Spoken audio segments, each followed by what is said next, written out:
Hello everyone, आप सभी का स्वागत है। इस लेक्चर में हम लोग नंबर थ्योरी स्टार्ट कर रहे हैं। बीएससी के स्टूडेंट्स के लिए मैं एफर्ट कर रहा हूँ, बीएससी फर्स्ट ईयर के लिए। नंबर थ्योरी की जो बढ़िया बुक है वो डेविड एम बर्टन की एलिमेंट्री नंबर थ्योरी है। ये वाली बुक का नाम एलिमेंट्री नंबर थ्योरी है, ऑथर है डेविड एम बर्टन। ये गूगल पे भी आपको इसकी पीडीएफ मिल जाएगी, ठीक है। मैं इस लेक्चर में मेन जो पर्पज है डिस्कस करने का, एक थ्योरम है आर कंजुगेटिव इंटीजर का जो प्रोडक्ट आता है वो हमेशा आर फैक्टोरियल से डिवाइड करता है। तो इससे पहले बेसिक डिविजिबिलिटी के ऊपर कुछ रिजल्ट्स हैं वो डिस्कस करूंगा। तो डिविजिबिलिटी जो है, सबसे पहले डिविजिबिलिटी जो है वो हम लोग इंटीजर में डिस्कस करेंगे कि दो इंटीजर एक दूसरे को कब डिवाइड करेंगे। मतलब जाहिर सी बात है कि अगर मैं डिवाइड की बात करूं, क्योंकि मुझे पता है कि जीरो किसी को डिवाइड नहीं करता है। 1/0 या कोई भी नंबर अपॉन में जीरो किसी को डिवाइड, ये इनडिटरमिनेट फॉर्म होती है, तो मैं उसकी बात नहीं करूंगा। तो मैं दो नंबर ए डिवाइड बी, ये दोनों इंटीजर है मेरे, ए और बी इंटीजर है।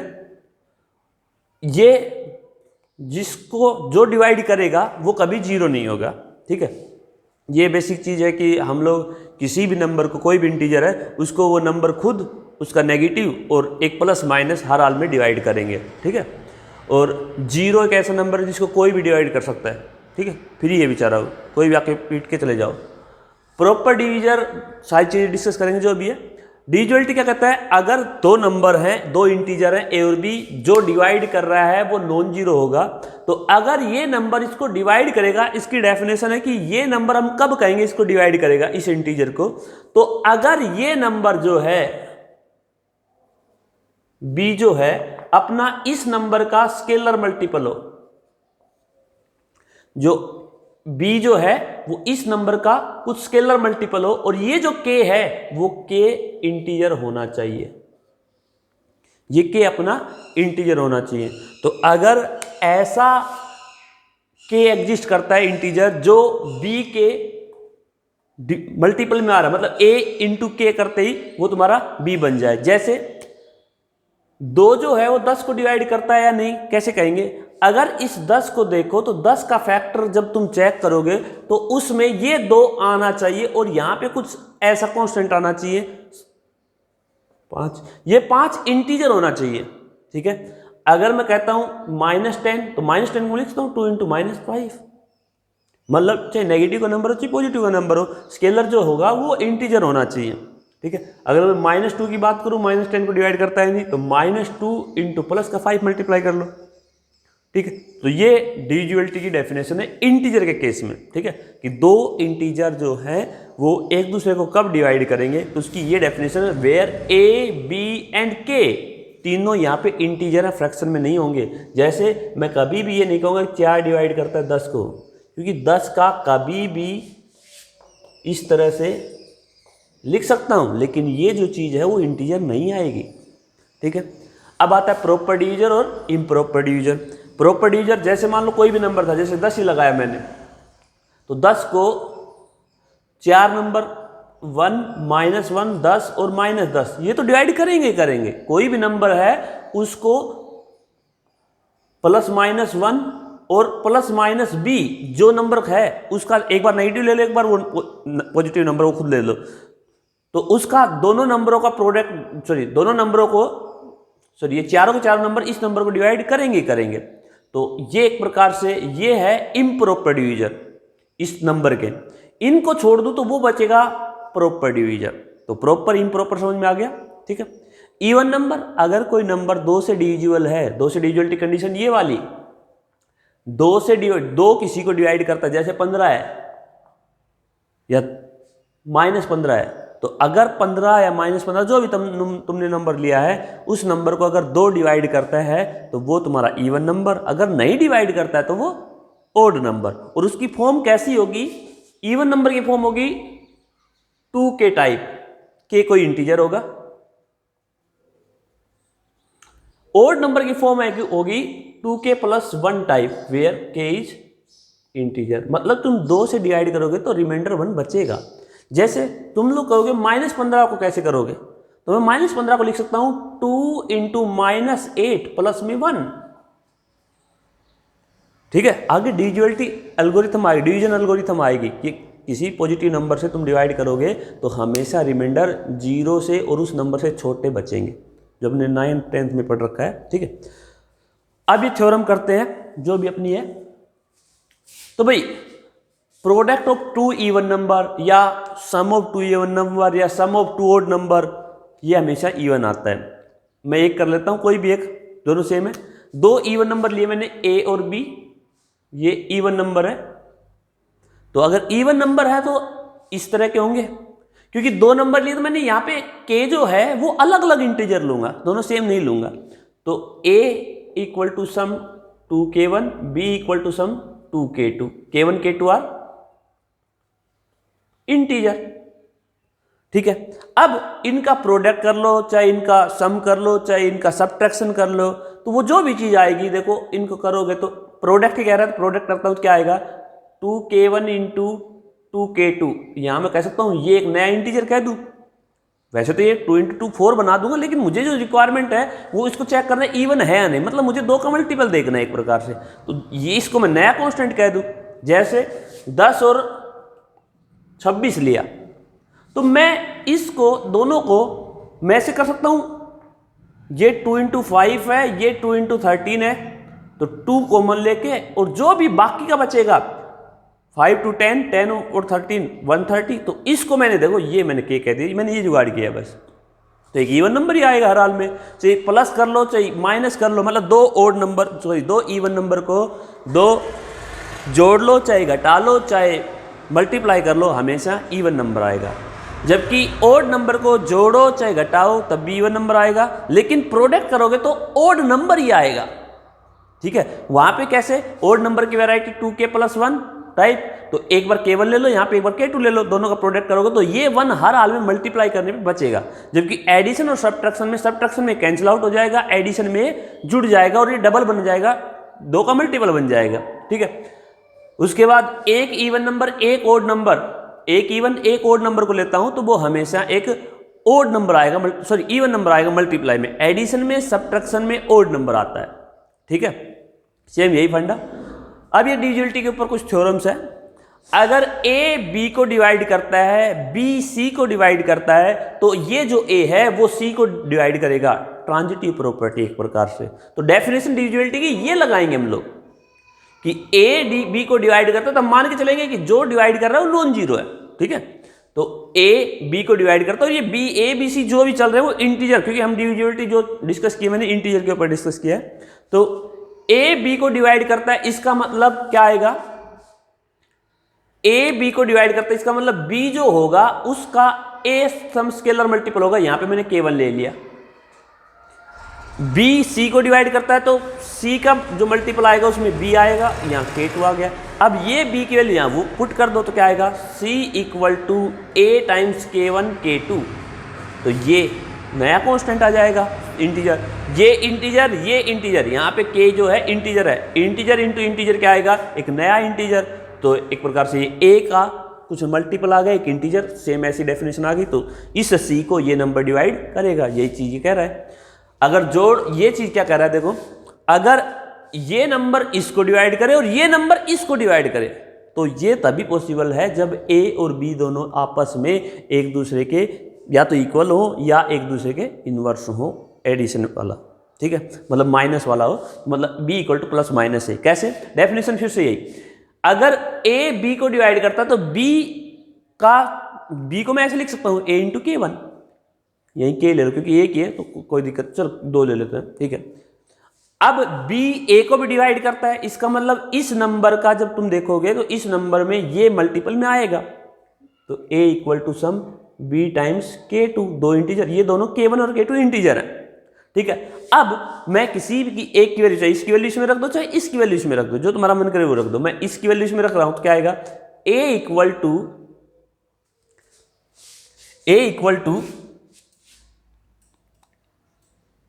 a टाइम्स k1 k2, यही आएगा भाई। अब क्योंकि k1 और k2 इंटीजर हैं, ठीक है, ए नॉन जीरो लिया है क्योंकि तुमने डिवाइड करे तो नॉन जीरो मान के चलते हो, तो जिसको मैं कैंसिल आउट कर सकता हूँ नॉन जीरो क्वांटिटी को, तो क्या गया K1 K2 इक्वल टू 1। या तुम इसको ऐसे भी लिख सकते हो, इसको इधर माइनस में ले आओ, ए कॉमन ले लो, क्या बच जाएगा 1 माइनस K1 K2, तो वहां से भी यही आने वाला है। ए नॉन जीरो तो वो तुम्हारा जीरो होगा नहीं, तो K1 K2 इक्वल टू 1। अब दो इंटीजर का प्रोडक्ट कभी बना सकता है, 2 इंटू 3 कर लो, माइनस 2 इंटू 4 कर लो, कुछ भी कर लो, वो 1 नहीं आएगा, दोनों के दोनों इंटीजर हैं। तो इन इंटीजर का प्रोडक्ट 1 केवल दो केस में आता है। एक केस में जब दोनों 1 1 हो और दूसरे दोनों -1 -1 हो। तो यहाँ पे अगर दोनों 1 1 हुए, मतलब K1 और K2 दोनों ही 1 हुए, तो A B equal to A equal to B हो जाएगा। अगर दोनों ही -1 हुए तो B equal to -A equal to -B। एक प्रकार से ये रिजल्ट आ गया अपना, ठीक है। तो यहाँ अपना ये काम हो गया। उसके बाद भाई अपनी ये थ्योरम अगली कि A अगर B को डिवाइड करता है, तो ऑब्वियसली ये सिंपल सी बात है, A B को डिवाइड करता है तो B को किसी इंटीजर से मल्टीप्लाई कर दूं तो जो नई चीज आएगी उसको भी A डिवाइड करेगा, सीधी सी बात है। ये B को A डिवाइड कर रहा है, अब मैं अगर इसको किसी कांस्टेंट से मल्टीप्लाई कर देता हूं इंटीजर से, तो यहां एक K आ जाएगा। अब इसमें भी तो A आएगा, तो एक प्रकार से मैं कह सकता हूं ये भी A से डिवाइड होगा। ये हो गया।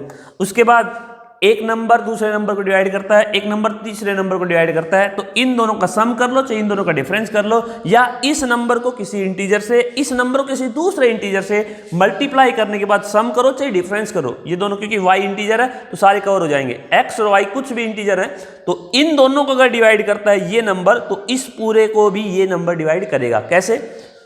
सिंपल है, ये भी a b को डिवाइड करता है और a C को डिवाइड करता है।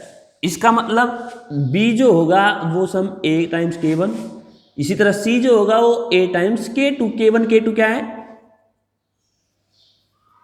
इंटीजर। अब मैंने इसको BX प्लस में CY किया, X और Y मेरे इंटीजर है, तो क्या आएगा?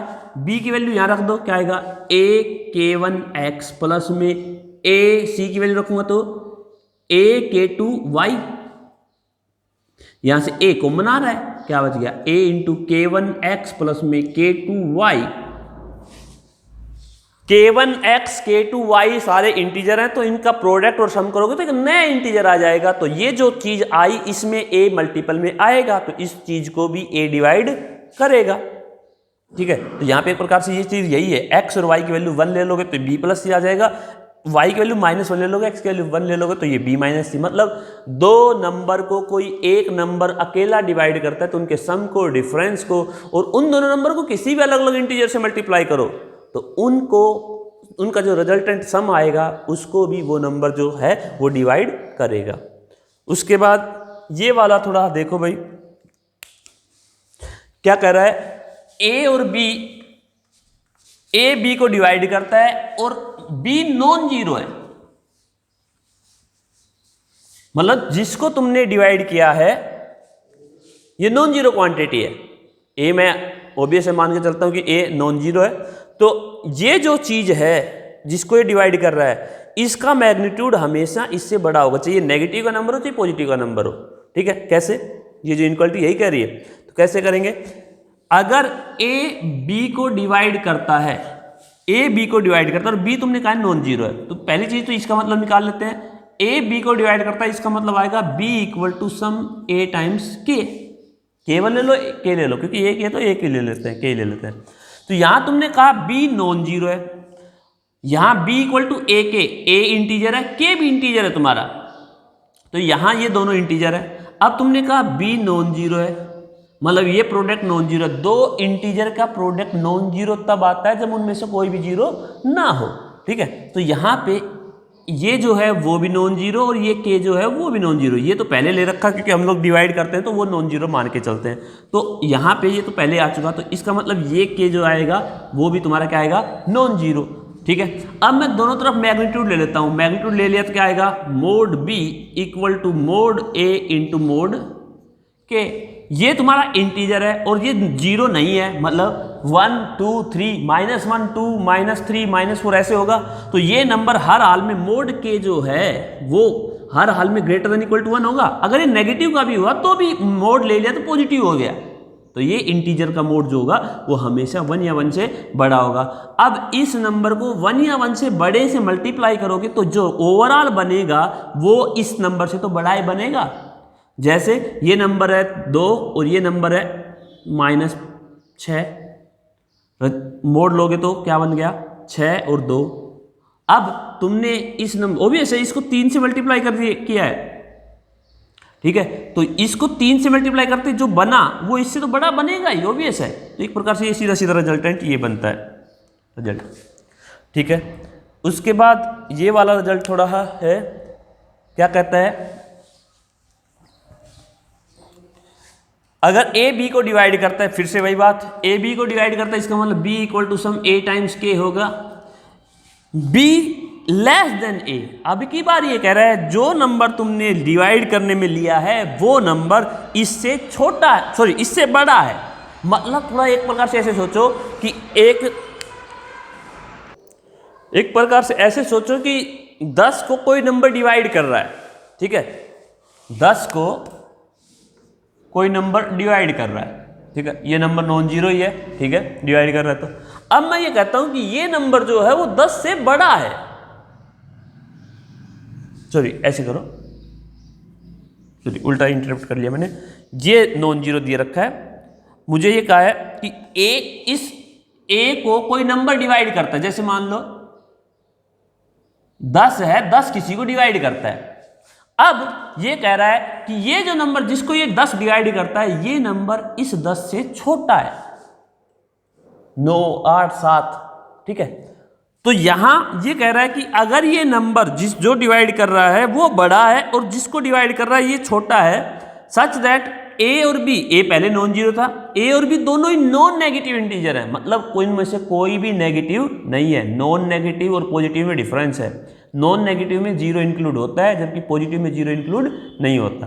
तो नॉन नेगेटिव इंटीजर है, ए नॉन जीरो है ही, तो इसका सीधा सीधा मतलब यही होगा कि बी इक्वल टू क्या होगा 0, ठीक है। तो ऑब्वियस है ये 10 जो है वो डिवाइड कर सकता है अपने से छोटे नंबर को, नॉन नेगेटिव नंबर को, तो वो केवल 0 है। कैसे करेंगे, b इक्वल टू ए के है। अब तुमने खुद कहा है b non zero, sorry a greater than b है, a जो है वो b से बड़ा है। अब a और b दोनों ही दोनों नॉन नेगेटिव इंटीजर है, तो नॉन नेगेटिव इंटीजर का मतलब, दोनों ही नॉन नेगेटिव इंटीजर का मतलब भाई दोनों के दोनों अपने क्या हैं, पॉजिटिव भी हो सकते हैं, जीरो भी हो सकते हैं, क्योंकि a नॉन जीरो दे रखा है तो a तो जीरो नहीं है। अब मैंने कहा ठीक है b 0, कई बार जब हम मैथ में थ्योरम प्रूव करते हैं तो हम देखो ये मान के चलते हैं कि दो ही रास्ते हैं अपने पास, या तो ये सही होगा या फिर ये सही होगा। तो हम लोग हमेशा क्या अप्रोच रखते हैं कि जो पहले लाना है उसको मानने के बजाय दूसरे को लाएंगे, कि पहले मान के चलते हैं ये सही है। अब इससे अगर कुछ कॉन्ट्राडिक्ट होगा तो हम लोग कहेंगे कि जो तुमने माना था वो गलत था, इसका मतलब ये गलत है, तो बचा क्या, यही। मैथमेटिकल अप्रोच यही रहती है। अगर तुम्हारे पास केवल दो ही पॉसिबिलिटी है तो एक अप्रोच हमेशा उस चीज़ को करने की होती है कि भाई इन दोनों में एक पॉसिबिलिटी है, अगर तुमने ये कर लिया और तुमने ये देखा कि ये गलत है तो आंसर यही बचेगा सही यही, ठीक है। तो इसलिए हम लोग अप्रोच क्या करते हैं कि इस वाले में हम लोग ये अप्रोच करेंगे कि b 0 होगा या b नॉन जीरो होगा। तो b 0 कह रहा है तो हम लोग क्या कर लें, b मान के चलते हैं कि b क्या है, नॉन जीरो, अज्यूम कर लेते हैं थोड़ी देर के लिए b नॉन जीरो। अब b नॉन जीरो इसका मतलब b इक्वल टू a के है, तो इसका मतलब k नॉन जीरो, क्योंकि ये तो नॉन जीरो ऑलरेडी था तो k भी नॉन जीरो, क्योंकि दो इंटीजर का प्रोडक्ट नॉन जीरो तभी होगा जब दोनों नॉन जीरो, ये नॉन जीरो दे रखा है तो ये नॉन जीरो। अब यहाँ पे k नॉन जीरो तो k इंटीजर, अब k नॉन जीरो तो k जो है, क्योंकि दोनों के दोनों नॉन नेगेटिव है तो नेगेटिव होने का, k को नेगेटिव होने का तो कोई सवाल ही नहीं है, कोई मतलब ही नहीं है, तो k always equal greater than equal to 1। अब इस नंबर को 1 या 1 से बड़े नंबर से मल्टीप्लाई करने पे ये नंबर इस नंबर से क्या हो जाएगा, बड़ा, मतलब यहाँ पे b greater than equal to a हो जाएगा, जबकि यहाँ क्या कह रखा है, b is less than a। मतलब ये अगर तुम अज्यूम करते हो तो ये चीज़ कॉन्ट्राडिक्ट हो जाएगी, इसलिए इसको जो तुमने मानना है वो क्या है, गलत। इसका मतलब ये गलत है, क्या है, b इक्वल टू 0 ही होगा और कोई पॉसिबिलिटी बचती ही नहीं है। अब एक थ्योरम है जो काफ़ी इंटरेस्टिंग है, इसका प्रूफ थोड़ा दिक्कत करता है स्टूडेंट्स को, तो मैं प्रूफ ले रहा हूँ। ये कह रहा है कोई भी r कंजुगेटिव इंटीजर का प्रोडक्ट जो होगा वो हमेशा r फैक्टोरियल से डिविजिबल होगा।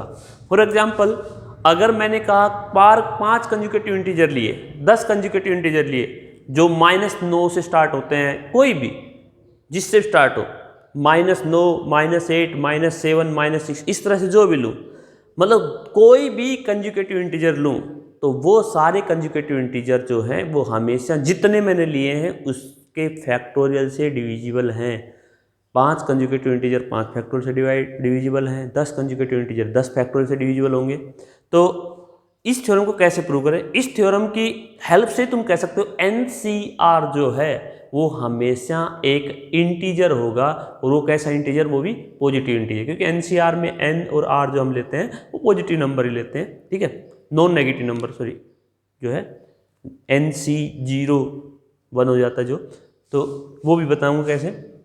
तो ये किसकी मदद से करेंगे? वो अपना है प्रिंसिपल ऑफ मैथमेटिकल इंडक्शन। वो क्या कहता है प्रिंसिपल ऑफ मैथमेटिकल इंडक्शन? जो तुम लोग 11वीं में भी पढ़ के आते हो, वो ये कहता है कि अगर तुम्हारे पास कोई सेट है S, वो सबसेट है नेचुरल नंबर का, ठीक है, तो मैं इस सेट को इस नेचुरल नंबर के बराबर कब प्रूव करूंगा? जब मैं कहूं कि इसमें 3 चीजें होल्ड करें। 3 चीजें, 2 ही ले लो। पहले 1 जो है स्टार्टिंग का जो नेचुरल नंबर है वो 1 इस सेट S में होना चाहिए। दूसरा, अगर कभी भी इस सेट में कोई भी नंबर है, कोई भी, तो उससे जस्ट अगला नंबर जो है वो उसी में मिल जाए। फॉर एग्जाम्पल अगर इसमें 10 बिलोंग कर गया तो 11 भी होना चाहिए। अगर 20 बिलोंग कर गया तो 21 भी होना चाहिए। मतलब उस चीज को ऐसे लेते हैं हम लोग, अगर K कभी S में है, if K belong to S, then K+1 जो है वो भी अगर S में बिलोंग करता है, तो ऐसे केस में ये जो सेट तुमने लिया है नेचुरल नंबर का जो सबसेट है वो हर हाल में नेचुरल नंबर के बराबर है। जो तुम PMI 11th में यूज करते हो वो यही करते हो कि पहले चेक करते हो कोई स्टेटमेंट जो दे रखी है वो 1 के लिए ट्रू है, उसके बाद अज्यूम करते हो कि वो जैसे K के लिए N इक्वल टू K के लिए ट्रू है, उसके बाद K की वैल्यू K+1 के लिए प्रूव करते हो है या नहीं, ठीक है। तो यहाँ K ले लो चाहे N ले लो चाहे R-1 ले लो चाहे R ले लो चाहे जो भी नंबर लो, जो लोगे उससे अगले के लिए प्रूव करना होगा, ये कॉन्सेप्ट है। तो यहाँ भाई मैंने R कंजुगेटिव इंटीजर है। R कंजुगेटिव इंटीजर का मतलब जैसे मान लो मैंने कहा 5 कंजुगेटिव इंटीजर लिए मैंने, तो 5 कंजुगेटिव इंटीजर कहीं से तो स्टार्ट करोगे, तो जिस नंबर से स्टार्ट करोगे उसको मैंने लिया N, पहला नंबर N, अगला N+1। देखो ये कितने हो गए? 2, एक ही जुड़ा था जबकि 2 आ गए। N+2 कितने हो गए? 3, 2 जुड़ा था 3, 5 जोड़ना होगा तो N+4 तक जाऊंगा, 15 जोड़ना होगा तो N+14 तक जाऊंगा, 1000 जोड़ना होगा तो N+999 तक जाऊंगा। R जोड़ना होगा तो मैं क्या करूंगा? N+R-1, मतलब जितना जोड़ना होगा उससे एक कम, क्योंकि ये नंबर N से स्टार्ट है तो ये इसको मैंने Pn कहा है। यहाँ थोड़ा तुम्हारा कंफ्यूज होगा कि ये जो n है वो 11th में जो हम PMI में पढ़ते हैं वो n है, और इसमें हम लोग n की वैल्यू 1, k की वैल्यू पुट करते K+1 पुट करके प्रूव करें, नहीं, इसमें हमें R कंजुगेटिव इंटीजर के लिए प्रूव करना है। तो ये एक स्टेटमेंट, ये अपनी PR, अगर मैं इसको कहूँ ना तो ये अपनी PNR, ये R जो है वो उस n का काम करता है, ठीक है। तो यहां तुम लोग एक प्रकार से अगर तुम उस वाले से करना चाहते हो तो इसको ऐसे कर लेना, the product of n conjugative integer is divisible by n factorial. तो यहां तुम स्टार्ट कर लेना R से, r, r plus one, r plus two up to r plus n minus one, तो ये स्टेटमेंट बनेगी तुम्हारी पी एन, जो तुम 11th में लेते थे। यहां क्योंकि आर कंजुगेटिव है तो ये चीज जो है वो आर के लिए है, तो यहां तुम आर की वैल्यू 1, फिर तुम लोग के और फिर के प्लस 1 कर सकते हो। मैंने क्या कहा, प्रिंसिपल ऑफ मैथमेटिकल इंडक्शन कहता है कि तुम लोग किसी भी नंबर के लिए अगर चेक करते हो वो है, तो उससे अगला उसमें चेक कर लो है या नहीं। तो मैं इसको करने क्या कॉन्सेप्ट लगाऊंगा कि ये चेक अज्यूम करूंगा कि ये r माइनस 1 के लिए है, ये स्टेटमेंट r माइनस 1 के लिए होल्ड करती है, तो मैं प्रूव करूंगा कि ये r के लिए उससे जस्ट अगले के लिए ये होल्ड करेगी। ठीक है, कॉन्सेप्ट ये है। तो मैं क्या कर रहा हूं, पहले यहां इसकी जगह पुट करूंगा, ना कि इस n की जगह। तो r की जगह पहले 1 पुट किया, तो क्या बनेगा Pn1।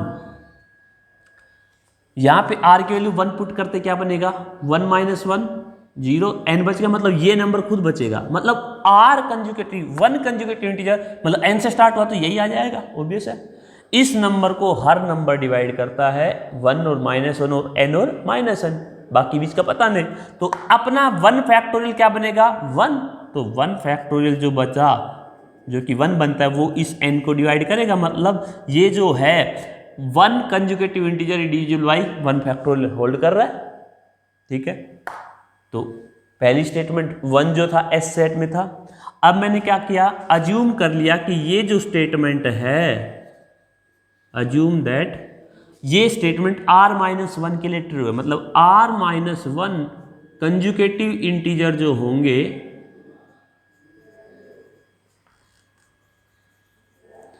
Is divisible by r minus 1 factorial. ठीक है, अगर ये r माइनस 1 फैक्टोरियल से डिविजिबल है, तो अब मैं थोड़ी चतुराई, इसमें थोड़ी चतुराई है, क्या है, मैं इस Pn को n से स्टार्ट करने के बजाय n प्लस 1 से स्टार्ट कर लेता हूं, रहेंगे r कंजुगेटिव इंटीजर ही, तो क्या आएगा Pn प्लस 1, क्या आएगा r कंजुगेटिव इंटीजर जो है n plus 1 into n plus 2, n plus 2, n plus 3, n plus 4 up to यहाँ कितना आ जाएगा, ये तो आएगा आएगा n प्लस r माइनस 1, इससे अगला n प्लस r आ जाएगा भाई। अब इसमें और इसमें एक n की कमी है, बाकी एक्स्ट्रा है, तो मैंने क्या किया, इधर n से मल्टीप्लाई कर दिया। जैसे इधर n से मल्टीप्लाई किया तो ये बन गया PNR, जो मेरी स्टेटमेंट थी वो क्या गया NPn प्लस 1 R, ये R मतलब जो डेफिनेशन वाला वो है, ये क्या बचा PNR, और जब मैं इस n प्लस R से मल्टीप्लाई करूँ क्या बनेगा n इंटू PNR प्लस में R into n, R into PNR, मतलब इस n को एक बार इस PNR से इधर मल्टीप्लाई किया, एक बार R से मल्टीप्लाई किया तो इधर आ गया। अब इसको मैं इधर लेके आता हूं तो n कॉमन आ जाएगा, क्या आ जाएगा Pn प्लस 1, मैं थोड़ी देर के लिए इस R को हटा रहा हूं, ठीक है, Pn plus 1 minus Pn equal to R Pn, एक प्रकार से ये जो Pn है वो वही है। ठीक है, तो इस n को डिवाइड भेजोगे तो Pn प्लस 1 माइनस Pn क्या आएगा R अपोन में n इंटू Pn क्या आया, ये R कंजुगेटिव इंटीजर थे, जब ये n नीचे जाएगा डिवाइड में जाएगा तो ये R माइनस 1 बचेंगे भाई, मतलब एक प्रकार से n into n plus 1 into n plus 2 up to n plus r minus 1, जो r कंजुगेटिव इंटीजर था ये n से कैंसिल आउट होते ही ये n r minus 1 conjugative integer बच गए, और तुमने अज्यूम कर रखा है कि r minus 1 conjugative integer always divisible by r minus 1 factorial. तो r माइनस 1 फैक्टोरियल ये रहा, r ये रहा, इसका मतलब ये जो चीज है ये r फैक्टोरियल से डिविजिबल होगा, मतलब r factorial into some constant, कुछ इंटीजर आएगा, वो पॉजिटिव का हो चाहे नेगेटिव का, क्योंकि तुमने खुद कहा था ये जो नंबर बचेगा conjugative r minus 1 conjugative integer always divisible by r minus 1 factorial, तो ये r minus 1 factorial into k और r into r minus 1 factorial बना देगा r फैक्टोरियल। इतना कोई दिक्कत नहीं है, ये अपना आ गया। अब क्या करूं मैं, यहां पे इसको अगर मैं n के वैल्यू 1 2 3 4 पुट करते जाऊं तो क्या बनेगा ये वैल्यू, ये रिजल्टेंट क्या बनेगा, यहां कर देता हूं मैं। n की वैल्यू 1 पुट किया तो P2 minus P1 is divisible by r factorial.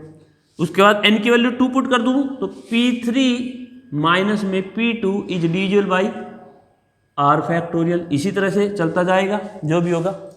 अब देखो अगर मैं P1 को चेक करूं तो P1 क्या बनेगा, n की वैल्यू 1 पुट कर दो, मतलब अब की बार 1 से स्टार्ट होने वाले जितने भी positive integer sorry r conjugative integer हैं तो 1 से स्टार्ट होते ये बना देगा r फैक्टोरियल। तो इसमें P1 स्टेटमेंट क्या बनेगी, P1 बनेगा r फैक्टोरियल, और r फैक्टोरियल को r फैक्टोरियल हमेशा डिवाइड करता है तो P1 को हमेशा r फैक्टोरियल डिवाइड करेगा।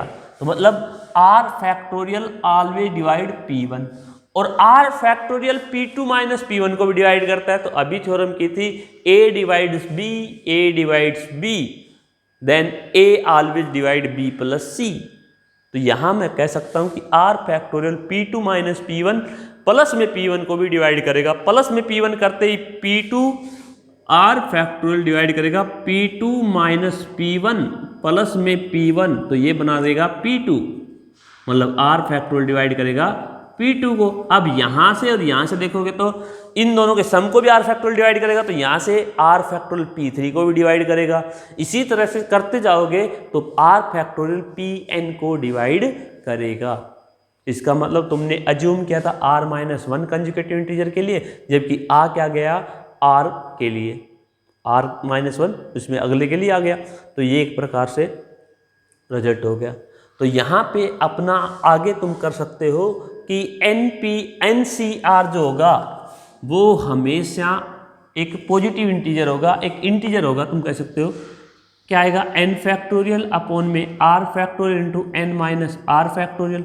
जब तुम इसको इसमें लेके जाओगे तो क्या आएगा, n minus r factorial cancel out, n into n minus 1 into n minus 2 into n minus r minus 1 sorry n minus, हाँ अगला जस्ट n माइनस r बनेगा, ठीक है, अपॉन में r फैक्टोरियल।